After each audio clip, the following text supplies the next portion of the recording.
Що вчора було з дітьми, кажеш? Погано було. Дітей уходить, вивозили, мирне населення.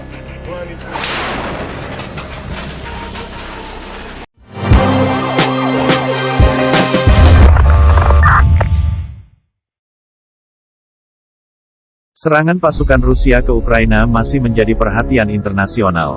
Dimulai sejak Kamis, tanggal 24 Februari tahun 2022, kini serangan militer Rusia telah memasuki hari ke-15.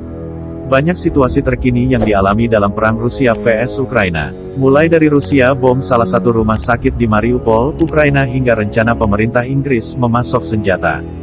Simak rangkuman kejadian yang terdapat pada hari ke-15 serangan Rusia ke Ukraina, seperti yang dilansir dari The Guardian pada Kamis, tanggal 9 Maret tahun 2022.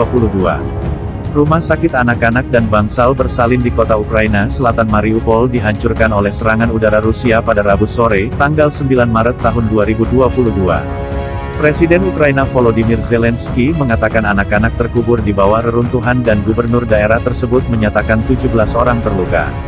Para pejabat barat menyatakan bahwa serangan, sangat mengerikan, di ibu kota Ukraina dapat dilepaskan ketika pasukan Rusia berusaha mengatasi masalah logistik yang tampaknya mengganggu pasukan menuju Kiev. Menteri Luar Negeri Rusia Sergei Lavrov telah mendarat di Turki hari ini pada Kamis, tanggal 10 Maret tahun 2022, dengan Menlu Ukraina Dmytro Kuleba untuk pembicaraan tatap muka. Hal ini merupakan pertemuan tingkat tertinggi antara kedua negara sejak Rusia menginvasi. Sejauh ini, para pihak telah terlibat dalam pembicaraan tingkat rendah di Belarus, sebagian besar mengenai masalah kemanusiaan dan hanya melibatkan pejabat Ukraina. Para pemimpin UE yang beranggotakan 27 negara berencana akan mengadakan pertemuan di Versailles, Perancis pada Kamis, tanggal 10 Maret tahun 2022, dan Jumat, tanggal 11 Maret tahun 2022.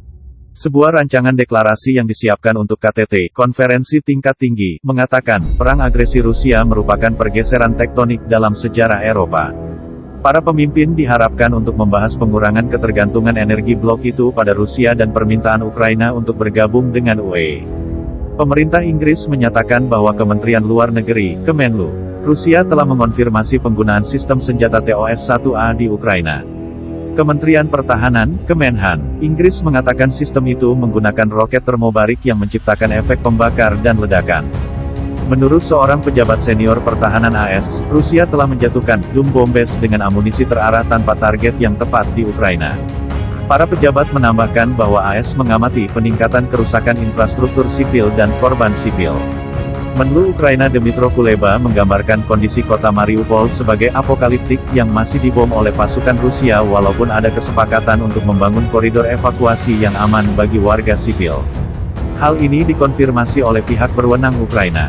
Pengawas atom PBB, Perserikatan Bangsa-Bangsa, mengatakan bahan bakar nuklir bekas yang disimpan di sana telah cukup dingin sehingga tidak menjadi masalah yang segera terjadi. Namun, berita tersebut meningkatkan kekhawatiran bahwa kurangnya daya eksternal ke situs tersebut dapat membahayakan keselamatan nuklir. Menurut seorang perunding Ukraina, pihak berwenang berjuang untuk menjauhkan orang-orang dari zona konflik di sekitar kota Kyiv, Kharkiv, dan Mariupol. Pihak berwenang Ukraina mengatakan sebelumnya bahwa koridor harus memungkinkan penduduk kota-kota Mariupol, Enerhodar, Sumy, Izium, dan Volnovakha yang dibombardir berat, serta kota-kota di sekitar Kyiv termasuk Bucha, Irpin, dan Hostomel, untuk dievakuasi.